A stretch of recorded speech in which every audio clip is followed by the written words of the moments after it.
Hello dear students, तो स्वागत है आपका हमारे यूट्यूब चैनल में जिसका नाम है बीएस एकेडमी। तो मैंने पिछले 3 वीडियो में आपको वास्तविक संख्याओं के एग्जांपल्स और जो संख्याएं हैं वो सारी कंप्लीट करा दी हैं। अब इस वीडियो में हम अपने क्या करेंगे कि ये जो क्वेश्चंस हैं पहली 1.1 प्रश्नावली के वो कंप्लीट करेंगे। उसमें क्या है कि ये अपने पहला क्वेश्चन दिया हुआ है कि निम्नलिखित संख्याओं को अभाज्य गुणनखंडों के गुणनफल के रूप में व्यक्त कीजिए। ये संख्याएं अपनी पहली 140 है, 156 है, 3825 है, 5005 है और 7429 है। तो पहले अपने 140 जो पहली संख्या है उसका अपने अभाज्य गुणनखंड करते हैं। ठीक है, अभाज्य गुणनखंड करेंगे 140 का। तो पहले 2 की टेबल से इसको डिविजिबल करेंगे तो कितना आएगा 70। फिर 2 की टेबल से करेंगे तो यह आ जाएगा 35। फिर 5 की टेबल से करेंगे तो यह आ जाएगा 7। फिर 7 की टेबल से करेंगे तो 1। ये अपने क्या आ गए हैं गुणनखंड। ठीक है, जिसे अपने 2 गुणा 2 गुणा 5 गुणा 7 ये अपने लिख दिया। बस इतना ही करना है, अभाज्य गुणनखंड करना है तो इनका लिख देना, आगे मान लिखने की जरूरत नहीं है। ठीक है, क्योंकि ये अपने इसको मल्टीप्लाई करेंगे वापस से तो ये 140 ही आएगा। इसके बाद अपने नेक्स्ट करेंगे जो सेकंड है अपना वो है 156। ठीक है, 156 इसको 2 के टेबल से डिविजिबल करेंगे, ये कितना आ जाएगा 7 8। फिर 2 की टेबल से करेंगे तो ये आ जाएगा 3 9। फिर 3 की टेबल से करेंगे तो ये आ जाएगा 13। और 13 की टेबल से डिविजिबल होगा। तो इसके बाद में ये अपने क्या आ गए अभाज्य गुणनखंड। इसको लिख दो 2 गुणा, या इसको सीधा लिख सकते हैं 2 की पावर 2 गुणा 3 गुणा 13। ये 2 हैं, 2 2 मतलब इसलिए इसकी पावर में क्या हो जाएगा 2 हो जाएगा। तीसरा है अपना 3825।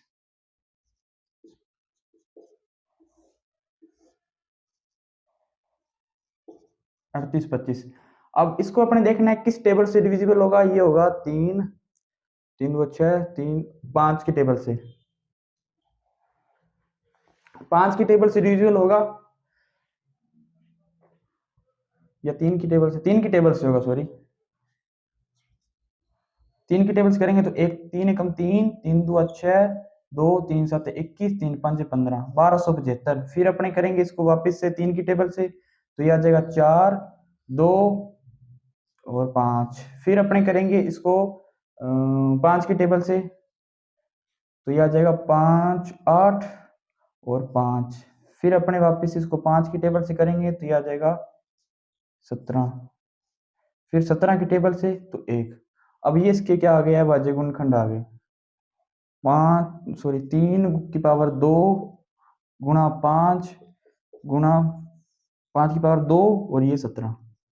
इसको वापस से मल्टीप्लाई करेंगे तो ये अपने 3825 जो संख्या है वापस आ जाएगी। ठीक है, अब अपने 3 हो गए, चौथा क्वेश्चन करना है। तो डियर स्टूडेंट्स, हमने क्या कर लिया पिछले मतलब जो पार्ट अभी मैंने वो 3 सवाल उसमें करा दिए हैं। ठीक है, पहला दूसरा और तीसरा। अब हम ये जो 2 सवाल बाकी हैं वो अभी कवर कर लेंगे। ठीक है, तो चौथा सवाल हमारा क्या है वो है 5005 5005। ठीक है, अब सबसे पहले इसको किस से डिविजिबल करना है वो है 5 की टेबल। 5 की टेबल से इसको डिविजिबल करेंगे, ये कितना आएगा 1001। ठीक है, इसके बाद में अपने 7 से डिविजिबल करेंगे इसको।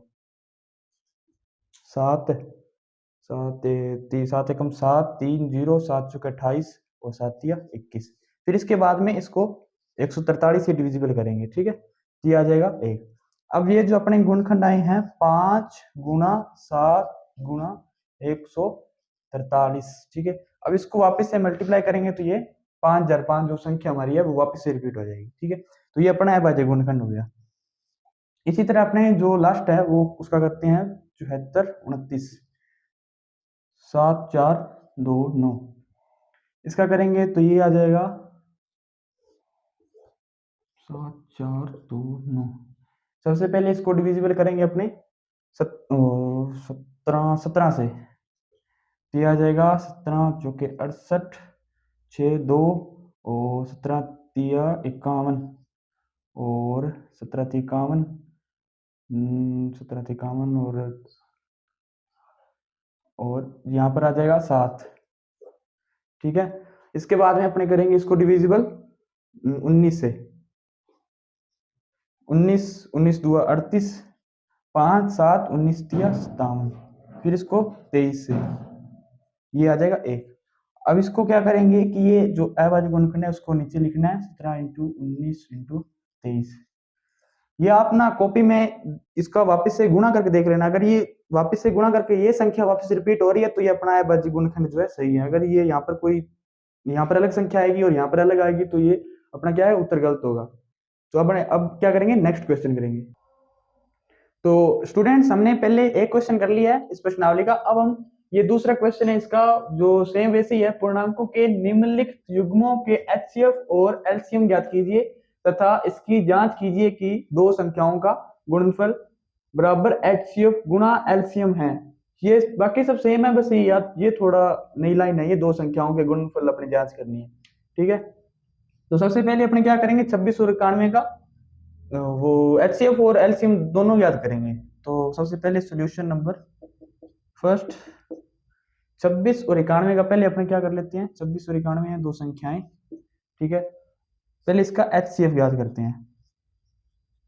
एचसीएफ क्या आएगा कि 26 को अलग अभाज्य गुणनखंड करना है और 91 का भी अलग अभाज्य गुणनखंड करना है।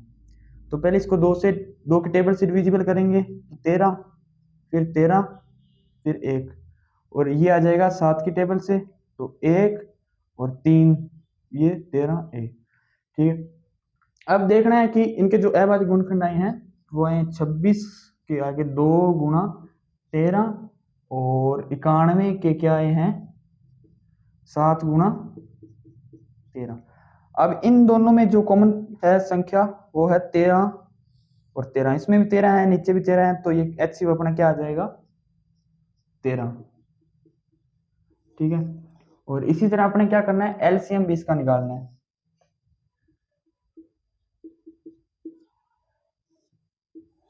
ये क्या है 26 और 91। ठीक है, अब पहले सबसे पहले इसको 2 की टेबल से डिविजिबल करेंगे तो आ जाएगा 13 और ये 91 का 91 सेम वैसे ही आ जाएगा। फिर अपने इसको 7 की टेबल से करेंगे तो आ जाएगा 13 और ये भी आ जाएगा 13। फिर इसको 13 के टेबल से डिविजिबल करेंगे तो 1 गुणा 1। अब ये 2 गुणा 7 गुणा 13, ये कितना आ जाएगा 2 7 14 और 14 इंटू 13 करेंगे तो 13 चुके 14 22, 14 कम 14 और 4 18, 182। ठीक है, 13 92 13 कम 13, ठीक है 182। अब ये क्या करना है कि ये एचसीएफ और एलसीएम दोनों निकाल लिए अपने, अब इनकी जांच भी करनी है। ये दो संख्याओं का गुणनफल एचसीएफ गुणा एलसीएम है। ठीक है, तो ये क्या करेंगे अपने इसकी जांच करेंगे, तो यहाँ लिखना है जांच। ठीक है, अब एचसीएफ गुणा एलसीएम, ये जो है अपने को क्या है 13 और 182 आया है, 13 गुणा 182, और इसकी जांच कर रहे हैं कि ये एचसीएफ गुणा एलसीएम है या नहीं। तो कैसे करेंगे कि 13 गुणा 182 करना है इसको, ये कितना आ जाएगा 13 2 26, और ये यहाँ पर भी 13 8 104 और 2 106, और ये 13 कम 13 और 10 कितना हो जाएगा 23, तो ये आ जाएगा 2366। ठीक है, इसके बाद में क्या करेंगे कि जो अपने ये जो संख्याएं क्वेश्चन में दी है ना 26 और 91, इन दोनों को भी अपने गुणा करके देखना है। तो ये यहाँ पर कर लेते हैं अपने संख्याएं कौन सी हो जाएंगे, ये 26 और 91। ठीक है, अब इन दोनों का जब अपने गुणा करेंगे तो ये वापस से रिपीट होगी 2366 उत्तर आएगा इसका। ठीक है, अगर ये आप देख लेना कि उत्तर इसका अलग अलग आ रहा है तो ये अपना क्या है एचसीएफ और एलसीएम गलत है, और यदि उत्तर सेम आ रहा है तो ये अपना एचसीएफ और एलसीएम सही होगा। अब अपने करते हैं नेक्स्ट क्वेश्चन, ये वाला 510 और 92। तो स्टूडेंट्स हमने ये क्वेश्चन कर लिया है, अब इसके बाद में क्या करेंगे कि नेक्स्ट क्वेश्चन है 510 और 92, इसका अपने एचसीएफ और एलसीएम ज्ञात करना है, फिर उसकी जांच करनी है। तो 510 है पहली संख्या और दूसरी है 92। ठीक है, 510 का पहले अपने क्या करते हैं 510 और 92 का एचसीएफ,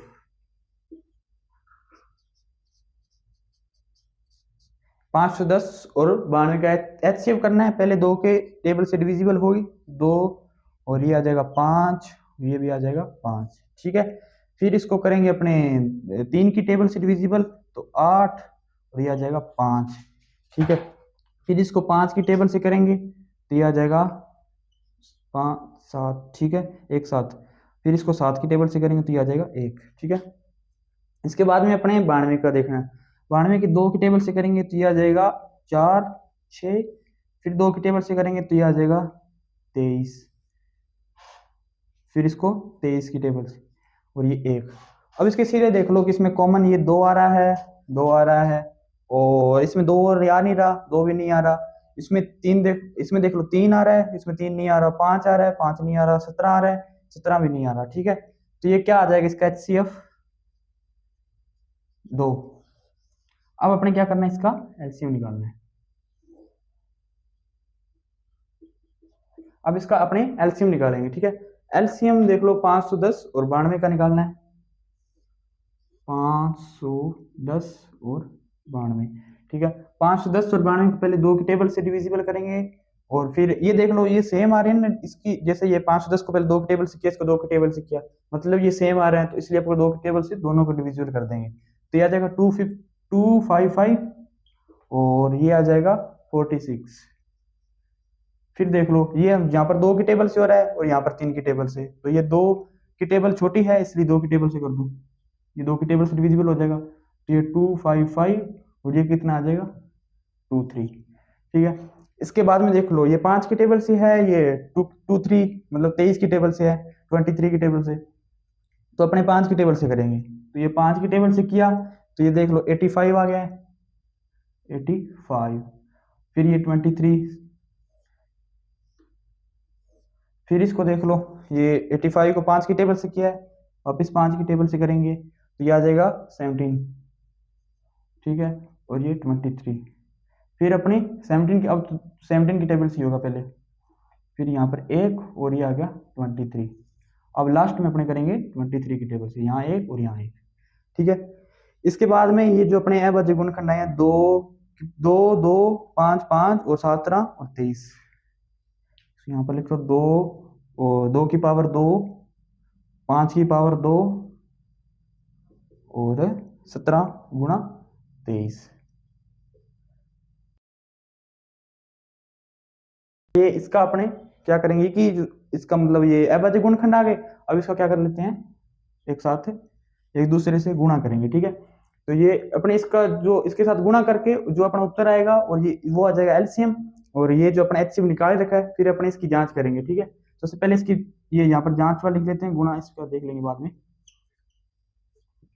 पहले जांच करेंगे। तो HCF गुणा एलसीएम। ठीक है, अब ये HCF गुणा एलसीएम करेंगे तो ये आ जाएगा HCF 2 और ये गुणा जो ये संख्या आएगी वो वाली आ जाएगी यहाँ पर। ठीक है, अब इसके बाद में अपने देखेंगे कि ये जो 510 और 92 ये जो दो संख्याएं हैं,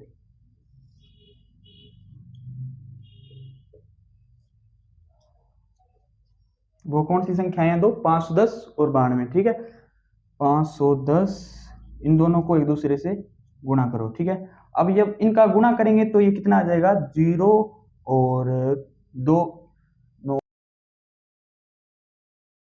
0 0 ठीक है 46 920 है वो इसका सेम टू सेम वैसे इसका जो गुणा आएगा, और इन दोनों ये वाली संख्या और ये जो आएगी संख्या, इन दोनों का जब गुणा करेंगे ना वो जो संख्या आएगी वो ये भी यहाँ पर मान रखते हैं एस एक्स। अब जब इनका गुणा करेंगे तो ये क्या आएगा 46 920, ये आ जाएगा 46 920। ठीक है, इसके बाद में अपने ये क्वेश्चन कंप्लीट हो गया, तो अब नेक्स्ट क्वेश्चन करते हैं। तो पहले पिछले मतलब जो अभी जस्ट मैंने एक ये क्वेश्चन करवा दिया है, इसके बाद में ये है दो संख्याएं हैं 336 और 54, इसका हमने क्या करना है HCF और LCM वैसे सेम ज्ञात करना है, और इसकी जांच भी करनी है HCF गुणा LCM करके। ठीक है, अब इसमें सेम टू सेम वैसे क्वेश्चन आप कर लेना, होमवर्क ये होमवर्क है। ठीक है, ये सेम टू सेम पहले क्या करना है, इसका HCF करना है, फिर इसका LCM करना है, और फिर HCF गुणा LCM करके जांच कर लेना, और ये जो दो संख्याएं इसका भी दोनों का गुणा करके और HCF गुणा LCM करके फिर जांच करनी है। ठीक है, ये कंप्लीट हो जाएगा। इसके बाद में आप देख लेना कि ये उत्तर आ रहा है तो सही है, नहीं आ रहा तो ये मैं आपको कल करवा दूंगा, और अगर ना आए तो कमेंट में जरूर बता देना, मैं ये पूरा के पूरा कंप्लीट जो जितना भी है वो सारा करवा दूंगा। ठीक है, तो आज के लिए इतना ही, बाकी जो अपने 3-4 क्वेश्चन बचे हैं वो अपने कल कवर कर लेंगे। इसके बाद पहली प्रश्नावली जो है अपनी वास्तविक संख्या है वो कंप्लीट हो जाएगी। ठीक है, तो वीडियो पसंद आया तो लाइक कमेंट